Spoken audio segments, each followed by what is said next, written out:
Hello, good morning students.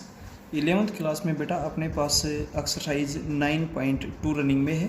इस exercise के हम 12th क्वेश्चन तक कंप्लीट कर चुके थे। 13th क्वेश्चन में चलते हैं। इस एक्सरसाइज का मेन टॉपिक है बेटा AP, arithmetic progression.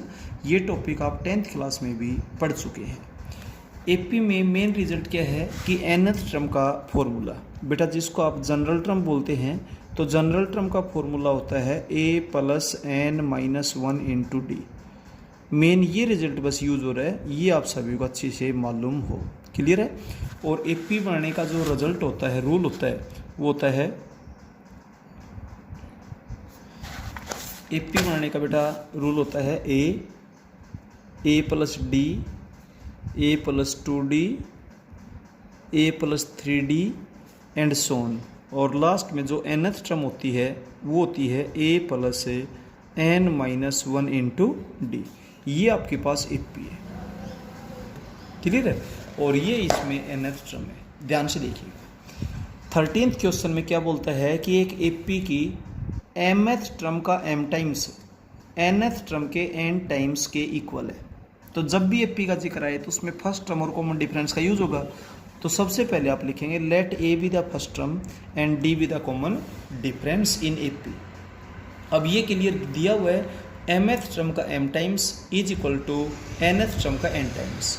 m as it is AP में mth टर्म निकालने का फॉर्मूला होता है a+m-1 into d. n as it is है, nth टर्म फाइंड आउट करने का फॉर्मूला होता है a+n-1 इंटू डी। अब आप m को अंदर मल्टीप्लाई करेंगे m में, प्लस m को जब यहाँ मल्टीप्लाई करेंगे तो m square minus m into d is equals to na bracket solve किए जा रहे हैं, प्लस n को जब आप यहाँ अंदर मल्टीप्लाई करेंगे n square minus n into d. अब सभी टर्म्स को लेफ्ट हैंड साइड में ले आइए। a की टर्म्स इकट्ठी लिखें, d की टर्म्स इकट्ठी लिखें, ma माइनस na प्लस इन दोनों में से d कॉमन निकाल दिया जाएगा, m square minus m minus n square plus n हो जाएगा, लेफ्ट हैंड साइड में ले जाओगे, साइन चेंज हो जाएगा। अब नेक्स्ट स्टेप है इन दोनों टर्म्स में से ए कॉमन आ जाएगा, m माइनस एन प्लस ये दोनों टर्म्स आप इकट्ठी कीजिए और ए स्क्वायर माइनस बी स्क्वायर के फैक्टर का रिजल्ट लगाइए a+b इंटू ए माइनस बी। तो ये हो जाएगा m+n into m minus n. इन दोनों टर्म्स में से आप -1 कॉमन ले लेंगे, m minus n into d. ये टर्म एज इट इज, इन दोनों में से m माइनस एन आप कॉमन ले लीजिए। यहाँ पर बचेगा m+n-1 into d is equals to 0। Clear है। अब दोनों जगह से m माइनस एन कॉमन आ जाएगा, यहाँ से बचेगा a plus m+n- into d. अब m और n तो डिफरेंट टर्म्स हैं, इसलिए m माइनस एन तो 0 हो नहीं सकता। तो ये तो मल्टीप्लिकेशन मेथड डिवीजन में भेज दीजिए। इट मीन्स ये टर्म्स 0 है, और जब ये टर्म 0 है तो ये कौन सी टर्म निकालने का फॉर्मूला होता है, m+nth टर्म फाइंड आउट करने का, यही तो फॉर्मूला होता है एपी के अकॉर्डिंग। क्लियर। जैसे nth टर्म का फॉर्मूला होता है वैसे m+nth का a+m+n-1 इंटू डी। यही आपने बेटा प्रूव करना था। अब चलते हैं क्वेश्चन नंबर 14 में। क्वेश्चन नंबर 14 में आपसे 2 एपी दे रखी है। फर्स्ट एपी दे रखी है 3, 10, 17 एंड सो। इस एपी में फर्स्ट टर्म आपके पास है 3, कॉमन डिफरेंस डी आपके पास है second term minus first term 7। अब इसकी हम nth टर्म बताते हैं, जिसका फॉर्मूला होता है a+n- इंटू डी। आप यहाँ पर a और d की वैल्यू पुट कर दीजिए और बेटा कैलकुलेट कीजिएगा। अब चलते हैं सेकेंड एपी में। इसी क्वेश्चन में एक और एपी दे रखी है 63, 65, 67 एंड सो। फर्स्ट टर्म, इस यहाँ पर फर्स्ट टर्म को कैपिटल ए से डिनोट करें, क्योंकि क्वेश्चन तो वही है। इसमें यहाँ भी फर्स्ट टर्म को स्मॉल ए से, यहाँ भी फर्स्ट ए से स्मॉल ए को रिप्रेजेंट करोगे तो बेटा कोई डिफरेंस ही नहीं हो पाएगा उनमें। तो इसलिए यहाँ कैपिटल ए से डिनोट कर देते हैं 63। कॉमन डिफरेंस को यहाँ स्मॉल डी से रिप्रेजेंट किया था, कैपिटल डी से रिप्रेजेंट कर दो। 65 माइनस 63 क्या हो जाएगा 2। यहाँ पर nth टर्म का फॉर्मूला वही है, बस a और d की जगह कैपिटल A और D हो जाएगा, a+n- इंटू डी। अब आप a और d की वैल्यूज पुट करेंगे, वैल्यू पुट करने के बाद बेटा कैलकुलेशन करेंगे। इस क्वेश्चन में आपसे क्या पूछा गया है कि इन एपीज की कौन सी टर्म इक्वल होंगी, तो हमने इनके आपस में nth टर्म इक्वल मान ली, तो nth टर्म में फर्स्ट एपी की भी निकाल दी, सेकंड एपी की भी निकाल दी और बेटा इनको इक्वल पुट कर दिया अकॉर्डिंग टू क्वेश्चन। n की वैल्यू 13 आएगी, तो इट मीन्स फर्स्ट एपी की भी 13th टर्म और सेकंड एपी की 13th टर्म आपस में इक्वल होंगी। और अगर n की वैल्यू एक नेचुरल नंबर नहीं आती तो इट मीन्स इन एपीज की कोई भी टर्म्स आपस में इक्वल नहीं है, ऐसा है। अब चलते हैं बेटा नेक्स्ट क्वेश्चन। नेक्स्ट क्वेश्चन में एपी का जिक्र है, तो सबसे पहले तो आप लिखेंगे let a be the first term and d be the common difference in AP. आपसे दिया हुआ है p plus 1th term is 2 times of q plus 1th term. अब आप nth टर्म का फॉर्मूला तो जानते ही हैं, तो p प्लस 1th टर्म हो जाएगी a plus p plus 1 minus 1, तो 1 से 1 कैंसिल हो जाएगा pd। 2 as it is q plus 1th term क्या हो जाएगा इस फॉर्मूले के मुताबिक a plus q plus 1 minus 1, 1 से 1 कैंसिल हो जाएगा इंटू डी। अब आप इनको अंदर मल्टीप्लाई करेंगे तो a का d में रिलेशन बता दिया, 2a माइनस a क्या हो जाएगा a, और इसमें से ये सब्ट्रैक्ट कर दें, पी डी माइनस 2 क्या डी, डी को बना जाएगा p माइनस 2 क्या, a को d में d को a में रिप्रेजेंट कर दीजिए। अब आपने क्या प्रूव करना है कि इसकी 3p plus 1th term, 3p plus 1th term का फॉर्मूला बताइए a प्लस 3pd। a की जगह जो रिजल्ट है वो पुट कर दीजिए बेटा, कैलकुलेट कीजिए, ठीक है। इसके बाद 2 times of p plus q plus 1th term, 2 as it is है, p plus q plus 1th term जब आप फाइंड आउट करेंगे तो a plus p plus q into d. जो a की वैल्यू आपने फाइंड आउट कर रखी है वो यहाँ पुट कर दीजिए, d कॉमन आ जाएगा, कैलकुलेट करेंगे तो लेफ्ट और राइट दोनों सेम आएंगे। यही बेटा आपने प्रूव करना था। अब चलते हैं क्वेश्चन नंबर 16th क्वेश्चन में nth टर्म दे रखी है n स्क्वायर माइनस 1 और आपने ये चेक करना है कि ये सीक्वेंस p है या नहीं। तो एक तो आप इस तरीके से भी सोल्व कर सकते हैं कि n की जगह पुट करेंगे 1 2 3 4 5 एंड सो ऑन, और फिर सेकंड टर्म में से फर्स्ट को सब्ट्रैक्ट करें, थर्ड में से सेकंड को सब्ट्रैक्ट करें, फोर्थ में से थर्ड को सब्ट्रैक्ट करें। हर जगह अगर डिफरेंस सेम होगा तो ये p है, और अगर हर जगह डिफरेंस सेम नहीं होगा तो ये p नहीं है। इसको सोल्व करने का दूसरा मेथड, nth टर्म में से n माइनस 1th टर्म को सब्ट्रैक्ट करें, तो nth टर्म आपके पास अवेलेबल है। तो जब आप nth टर्म जानते हो तो n माइनस 1th टर्म तो कैसे फाइंड आउट की जाएगी, जहाँ पर n है वहाँ पर n माइनस 1 लिख दो और इसको कैलकुलेट करो, n square minus 1 minus n minus 1th term क्या होगी, n माइनस 1 का होल स्क्वायर माइनस 1, यहाँ a प्लस बी का होल स्क्वायर होगा a स्क्वायर plus b square minus 2ab, 1 से 1 कैंसिल हो जाएगा। ये था बेटा n स्क्वायर से n स्क्वायर कैंसिल हो गया। ये n पे डिपेंड करता है और कॉमन डिफरेंस एक कांस्टेंट क्वांटिटी आनी चाहिए, n पर डिपेंड नहीं होना चाहिए। अगर ये n पे डिपेंड करता है तो ये सीक्वेंस p नहीं है, और अगर यहाँ केवल कांस्टेंट रिजल्ट आता तो it means given statement given sequence was ap, but it depends on n, तो इसका मतलब ये p नहीं है। क्यों? क्योंकि कॉमन डिफरेंस टर्म के सीरियल नंबर पे डिपेंड नहीं करता। चाहे तो आप सेकंड में से फर्स्ट सब्ट्रैक्ट करो, चाहे थर्ड में से सेकंड सब्ट्रैक्ट करो, चाहे फोर्थ में से थर्ड, कहीं पर भी किसी भी टर्म से जस्ट पिछले टर्म को सब्ट्रैक्ट कर सकते हैं। हर जगह डिफरेंस क्या होना चाहिए, सेम। वो टर्म के सीरियल नंबर पे डिपेंड नहीं करता, ये डिपेंड करता है, इसलिए बेटा ये p नहीं है। अब चलते हैं नेक्स्ट क्वेश्चन, देखिए 17th क्वेश्चन में AP है, तो सबसे पहले हम कंसिडर कर लेते हैं let A be the first term and D be the common difference in AP। mth term 1/n है और nth टर्म 1/m है। अब mth टर्म का फॉर्मूला होगा a plus m minus 1 into d, और nth टर्म का formula होगा a plus n minus 1 into d. Clear है? अच्छा, अब आप इसको सोल्व करके a और d की वैल्यू बताएंगे, तो पहले तो सब्ट्रैक्ट कर देते हैं सेकंड को फर्स्ट में से, a से कैंसिल हो जाएगा, इसमें जब ये सब्ट्रैक्ट करेंगे तो 1 तो कैंसिल हो जाएगा, m minus n into D. यहाँ पर 1/n माइनस 1/m, एलसीएम आ जाएगा mn, इससे डिवाइड करेंगे तो m माइनस इससे डिवाइड करेंगे तो n। ये जो मल्टीप्लाइंग था इधर डिवाइड में आ गया, m माइनस n से m माइनस n कैंसिल हो जाएगा, d की वैल्यू 1/mn हो जाएगी। अब d की वैल्यू चाहे आप फर्स्ट में पुट करें चाहे आप सेकंड में पुट करें, मैंने यहाँ फर्स्ट में पुट कर दी है, a plus m minus 1 into D, D की वैल्यू 1/mn। क्लियर है? अब ये टर्म इधर पॉजिटिव है, राइट में आकर नेगेटिव हो जाएगी, यहाँ से आप एलसीएम लेंगे mn, इससे डिवाइड करेंगे तो m, माइनस है बीच में, ध्यान दें, इससे डिवाइड करेंगे 1, 1 को इससे मल्टीप्लाई करेंगे यही रहेगा, बट बीच में माइनस है तो माइनस m प्लस 1 हो जाएगा, ये कैंसिल 1/m, फर्स्ट टर्म भी होगी और कॉमन डिफरेंस भी आपके पास आ गया। आपसे mnth टर्म पूछिए, इसका फॉर्मूला होगा a plus mn-1 into D, a की वैल्यू और d की वैल्यू पुट कर दीजिए। जब आप सोल्व करेंगे तो एलसीएम आ जाएगा mn, 1 प्लस mn-1, 1 से 1 कैंसिल हो गया, फिर mn से mn कैंसिल होकर के 1 रिजल्ट आएगा, ये आपका आंसर है बेटा। अब चलते हैं 18th क्वेश्चन में। 18th क्वेश्चन में एपी का जिक्र है, तो सबसे पहले हम कंसीडर कर लेते हैं let a be the first term and d be the common difference in AP. Clear है? इसमें पीवी टर्म क्यू है, तो पीवी टर्म का फॉर्मूला होता है a plus P minus 1 into d, और क्यूवी टर्म का फॉर्मूला होता है a plus Q minus 1 into D. PV term Q है और क्यूवी टर्म p है, ठीक है।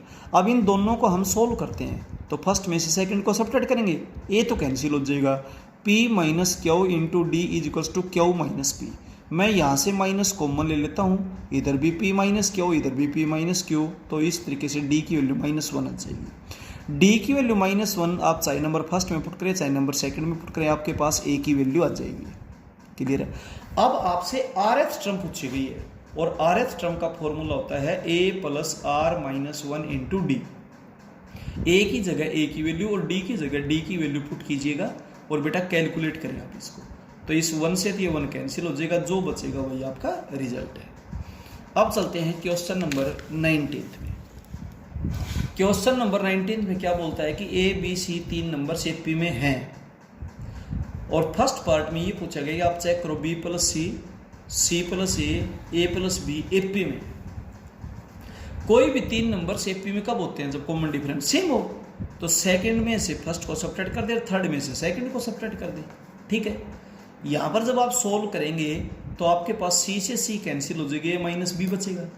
यहाँ पर जब आप सोल्व करेंगे तो आपके पास a से a कैंसिल हो जाएगी, b माइनस सी बचेगी। मैं दोनों तरफ से माइनस कॉमन लेता हूँ, यहाँ पर b माइनस ए और यहाँ पर c माइनस बी।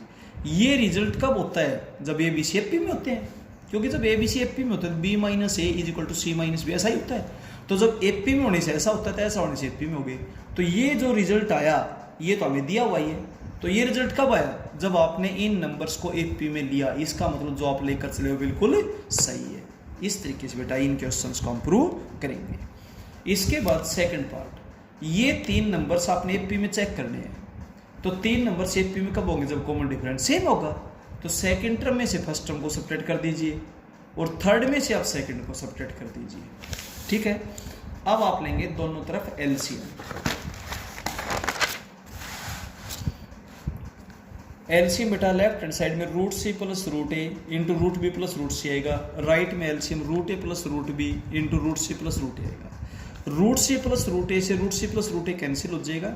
आप कैलकुलेट सही करें, बीच में माइनस है, बाद वाली दोनों टर्म्स का साइन चेंज होगा, या रूट सी से रूट सी कैंसिल, या रूट ए से रूट ए कैंसिल, ठीक है।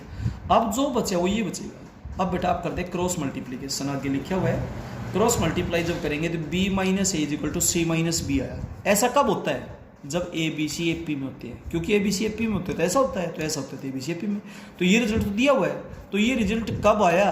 जब हम दिए हुए नंबर्स को एपी में मान कर चले, तो इसका मतलब जो मान कर चले तो बिल्कुल सही है, ये था बेटा। इसके बाद थर्ड और फोर्थ पार्ट थोड़े से डिफरेंट वे से करेंगे।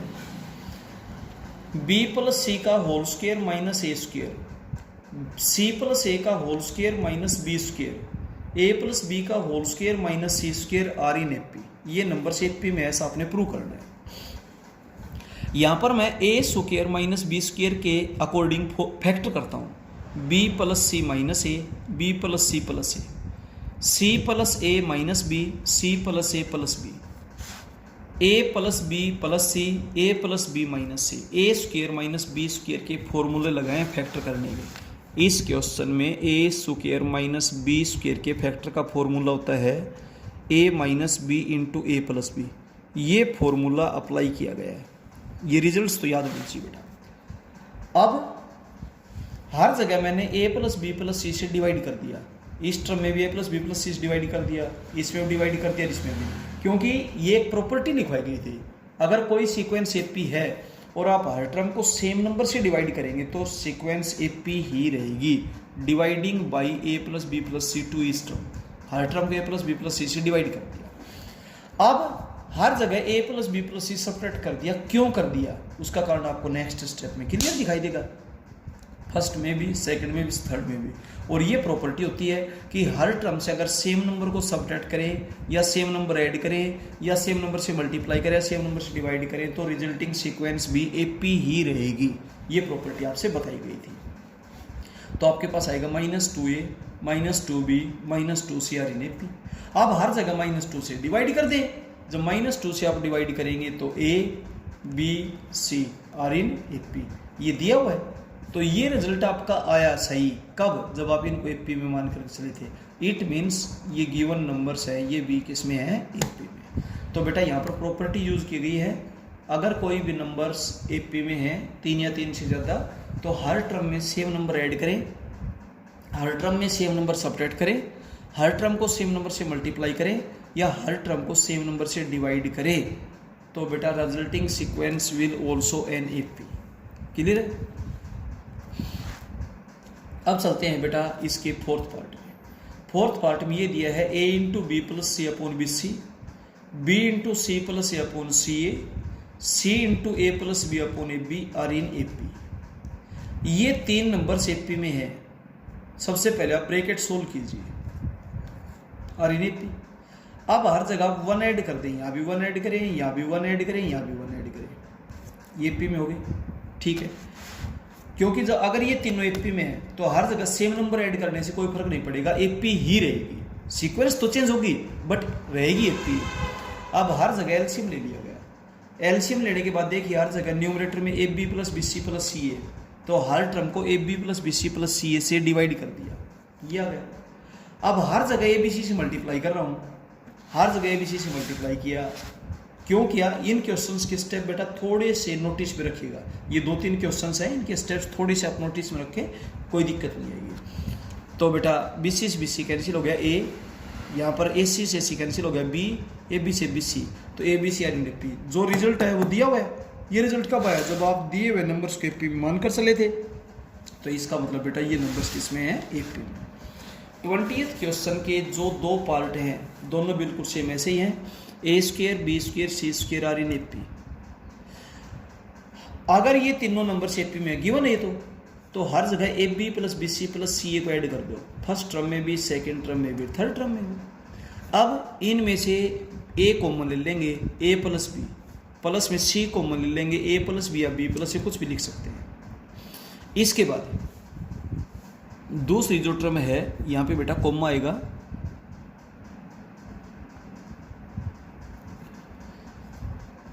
B square plus A B, B common ले लेंगे ए प्लस बी, प्लस में सी कॉमन ले लेंगे बी ए प्लस बी, फिर यहाँ से इन दोनों में सी कॉमन ले लेंगे ए प्लस बी और फिर बी कॉमन ले लेंगे तो ए प्लस सी।